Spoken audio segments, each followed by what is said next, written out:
Selamat pagi pemirsa, gencatan senjata antara Iran dan Israel memang kabar baik. Namun di balik ketenangan ini tersembunyi potensi konflik yang lebih besar.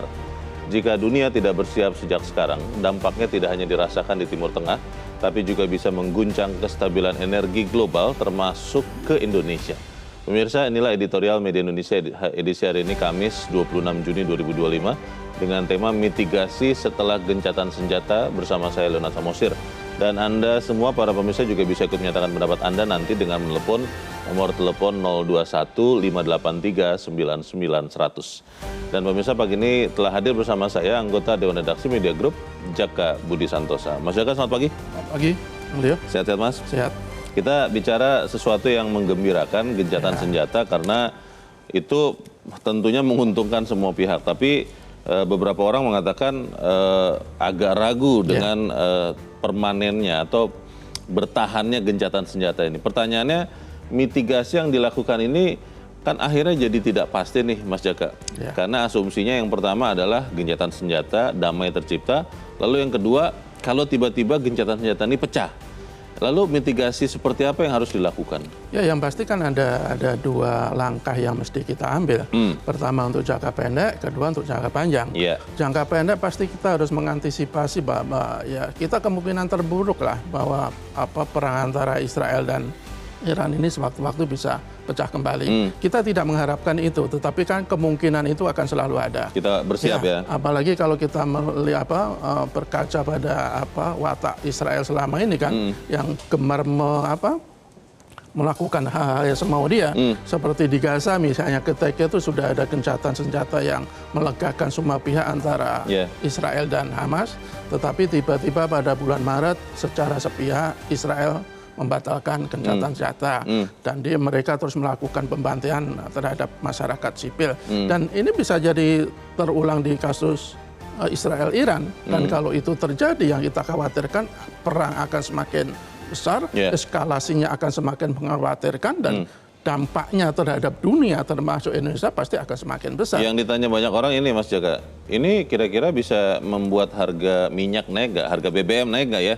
Itu yang mereka ingin tahu. Ya, kalau kemarin ketika terjadi perang itu kan harga minyak mentah dunia kan sempat menembus 81 dolar per barel. Dan meskipun kemudian juga turun cukup drastis ke sekitar 61, tetapi kalau perang kembali terjadi, saya kok khawatir ya minyak akan naik tinggi, dan kalau minyak mentah naik tinggi dampaknya pasti ke kita, karena kita masih impor besar-besaran minyak kan. Kalau minyak mentahnya naik, ya pasti harga minyak di dalam negeri mau tidak mau juga harus naik. Dan lagi-lagi kan meskipun secara tidak langsung ya rakyat kita akan ketiban masalah juga. Kesulitan ya. Kita akan bicarakan itu ya Mas Jaka terkait dengan mitigasinya. Dan pemirsa, inilah editorial Media Indonesia untuk hari ini Kamis 26 Juni 2025, mitigasi setelah gencatan senjata.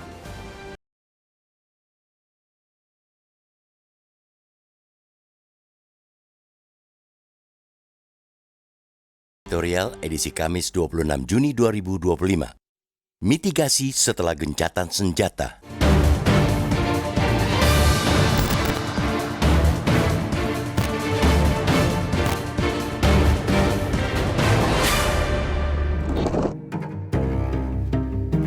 Gencatan senjata antara Iran dan Israel yang tercapai Senin 23 Juni malam memang kabar baik. Namun bisa jadi pula ini hanya badai yang mereda sebelum mengamuk lagi. Watak Israel yang sering melanggar kesepakatan apapun membuat perjanjian yang dijembatani Amerika Serikat dan Qatar itu ibarat hanya terikat benang tipis. Jika Israel kembali menyerang Iran, perang jelas akan terekskalasi dengan cepat. Iran yang memiliki 3.000 rudal balistik sangat mungkin akan membalas dengan lebih keras jika dibandingkan dengan sebelumnya. Tambahan lagi, jika Amerika Serikat sebagai sekutu utama Israel ikut menggempur lagi Iran, itu sama saja dengan memprovokasi Rusia untuk turut serta. Juru bicara Kremlin menyatakan bahwa negara itu siap membantu apapun yang dibutuhkan Teheran. Indonesia, meski jauh dari pusat konflik, sama sekali tidak bisa merasa aman. Tanpa pecah perang dunia ketiga pun, jika perang kemudian mendorong Teheran menutup Selat Hormuz, maka kita akan terimbas pada krisis energi. Selama diserang Israel dan AS, minggu lalu Iran telah mengancam akan menutup selat yang menjadi satu-satunya akses kapal tanker dari dan ke Teluk Persia, tempat negara-negara penyuplai minyak dunia. Tidak seperti Amerika Serikat, Rusia, Tiongkok, bahkan Brasil yang merupakan konsumen utama sekaligus produsen minyak dunia, Indonesia sangat bergantung pada impor. Bahkan Indonesia yang berada di peringkat ke-13 konsumen minyak dunia sejak 2023 menjadi net importir. Maka, suka tidak suka, strategi jangka pendek maupun jangka panjang atas risiko konflik Iran-Israel ini mesti segera dirampungkan demi kestabilan energi. Dalam jangka pendek, pemerintah harus taktis menguatkan cadangan devisa yang merupakan sumber untuk belanja minyak. Ini amat krusial untuk mengantisipasi melonjaknya harga minyak. Per akhir April lalu, cadangan devisa kita sudah susut 75,8 triliun rupiah akibat pelemahan rupiah terhadap dolar Amerika Serikat. Dalam 3 mitigasi utama perang Iran-Israel yang disebutkan Kementerian Keuangan minggu lalu, penguatan cadangan devisa dan stabilitasi mata uang nasional memang masuk di dalamnya.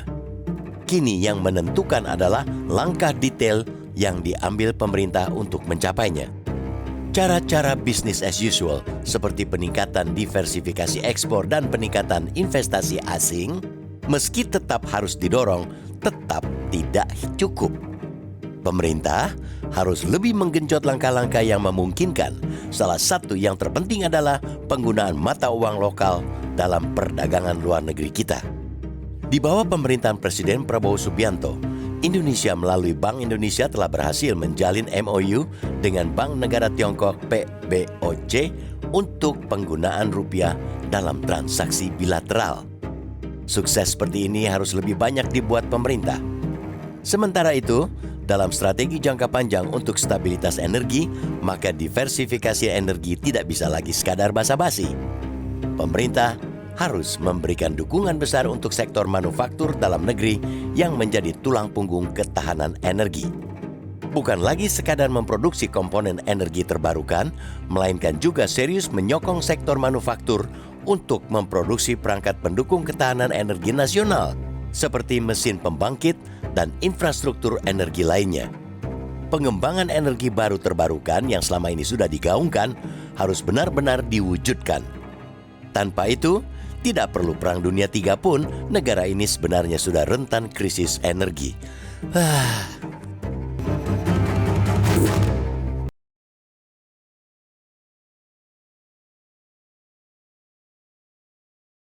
Di bagian berikut Anda bisa menyatakan pendapat Anda, pemirsa. Untuk saat ini tetaplah bersama kami.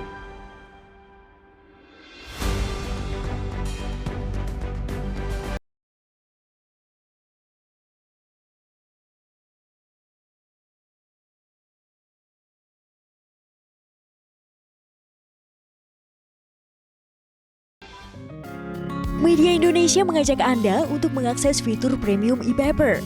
Dengan sajian konten berbasis intelektual dan meneguhkan kebangsaan, Media Indonesia tampil dengan lebih dinamis melalui e-paper Media Indonesia yang dapat Anda akses kapan saja, di mana saja. Caranya mudah, download aplikasi Media Indonesia di Android atau ketik link epaper.mediaindonesia.com atau bisa scan QR Code pada layar kaca Anda. Klik tab e-paper di bagian samping layar tablet Anda, daftarkan data diri, serta pilih paket berlangganan e-paper Media Indonesia sesuai dengan kebutuhan Anda. Nikmati juga bonus spesial tambahan 4 halaman rubrik fokus setiap hari. Semua bisa Anda dapatkan hanya di e-paper Media Indonesia. Untuk informasi lebih lanjut, hubungi customer service di nomor 0811 1201 2018 atau kunjungi media sosial @mediaindonesia. Media Indonesia, referensi bangsa. Terima kasih Anda masih bersama kami dan kita akan mendengarkan dulu ya Mas Jaka pendapat dari pemirsa Metro TV. Kali ini ada Pak Yunus Luat dari Tanjung Selor, Kalimantan Utara. Pak Yunus, selamat pagi. Selamat pagi, salam sejahtera untuk kita semua. Salam sejahtera. Bagaimana Pak, ini mitigasi setelah gencatan senjata Pak? Singkat padat saja, silakan. Siap. Dari Tanjung Selor, Kabupaten Bulungan, Provinsi Kalimantan Utara, sebagai warga masyarakat Indonesia yang mencintai kedamaian kami, berharap kita semua satu hati, satu pikiran untuk mendoakan saja. Mendoakan supaya peperangan yang ada di Timur Tengah boleh bisa redam aman. Kita bersyukur karena ada gencatan senjata yang tercapai Senin 23 Juni kemarin. Semoga ini berlanjut terus, ada kedamaian. Itu masalah politik di sana kita tidak usah ikut campur-campur karena memang itu urusan politik. Tetapi kita doakan supaya Tuhan Yang Maha Kuasa akan melunakkan hati setiap pemimpin mereka yang barangkali beda pendapat. Dan biarlah daerah kita di Persiapan Indonesia Pak Yunus, tetap aman.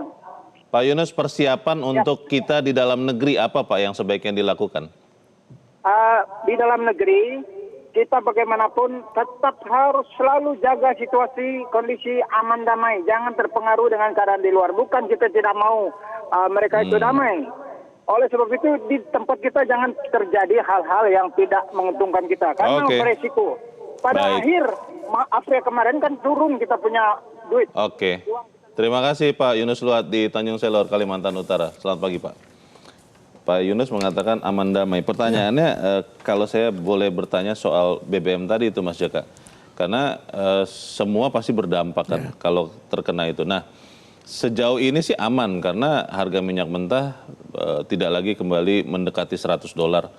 Tapi kalau itu sampai terjadi, apakah kemudian pemerintah sudah menyiapkan skenario-nya lalu mengkomunikasikan kepada kita masyarakat ini seperti apa? Ya, yang pasti kan asumsi harga minyak di APBN kalau tidak salah itu kan 82 US ya. Dolar, artinya kalau kita lihat dari angka sekarang yang kita 61, 62 kan masih cukup aman lah. Tetapi sekali lagi kita tidak bisa menganggap bahwa situasi akan terus begini terus.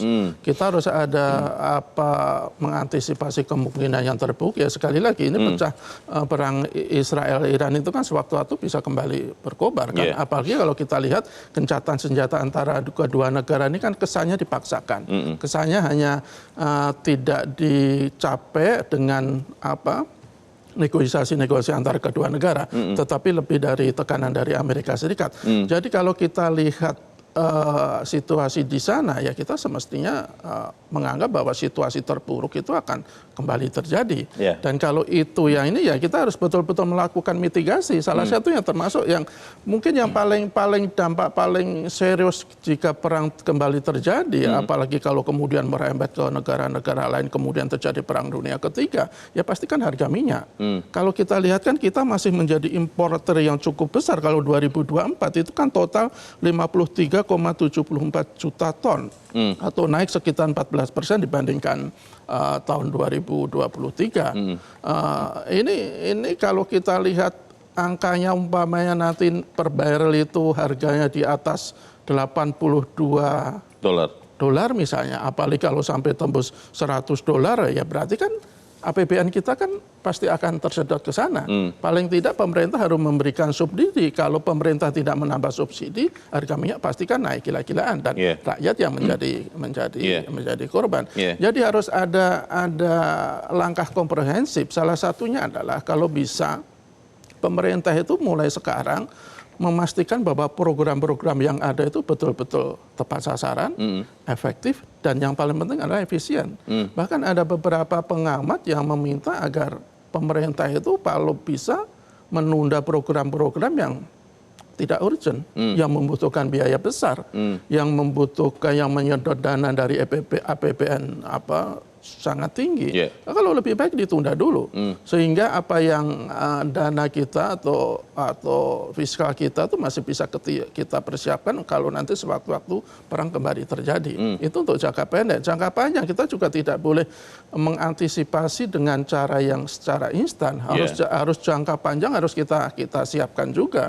Misalnya kalau umpamanya soal minyak, karena kan paling terpengaruh kan harga minyak, meskipun dampak-dampak lain juga akan terjadi. Ya mulai sekarang harus kita giatkan lagi upaya untuk memastikan program energi baru dan terbarukan itu betul-betul berjalan lancar, sehingga kita tidak bergantung sepenuhnya kepada energi fosil yang sampai sekarang masih menjadi tulang punggung utama kita. Masalahnya adalah begini, Mas Jaka. Ini ketika sedang ada ramai-ramai besar, ancaman besar, maka semua ramai-ramai membicarakan tadi, kita harus segera memberikan alternatif mengganti BBM. Tapi ini kalau benar-benar tenang, aman, nanti lupa lagi, business as usual. Nah, pertanyaannya adalah bagaimana ini bisa diubah? Kita akan bahas di bagian berikut. Pemirsa tetap bersama kami, Editorial Media Indonesia segera kembali.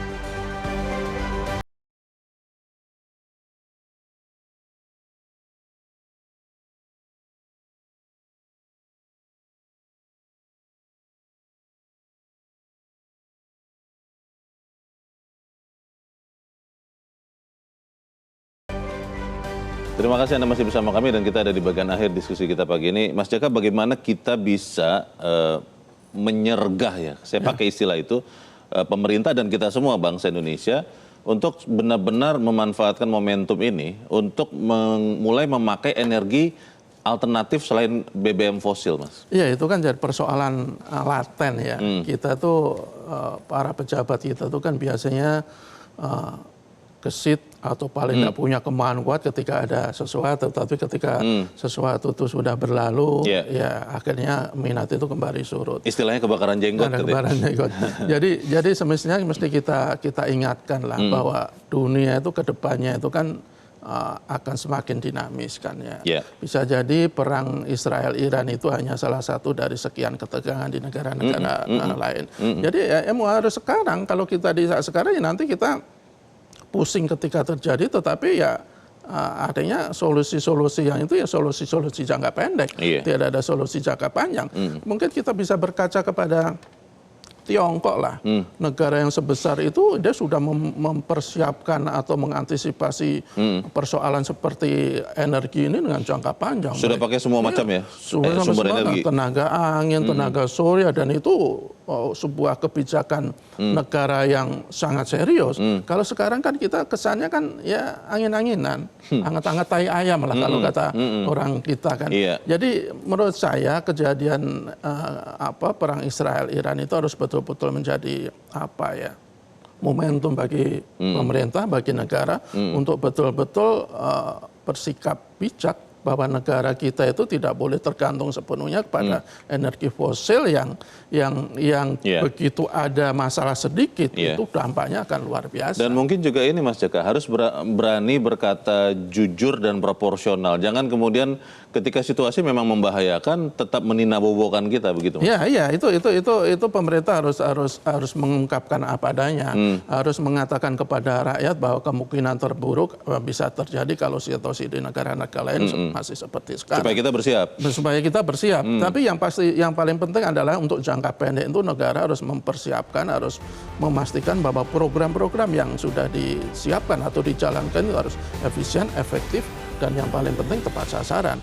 Jangan program-program dengan biaya besar tetapi tidak urgent tetap dipaksakan dengan katanya akan mengorbankan fiskal kita yang dalam situasi yang tidak baik seperti sekarang. Kita harap apa yang kita bicarakan ini juga menyumbang bagi kebijakan dari pemerintah.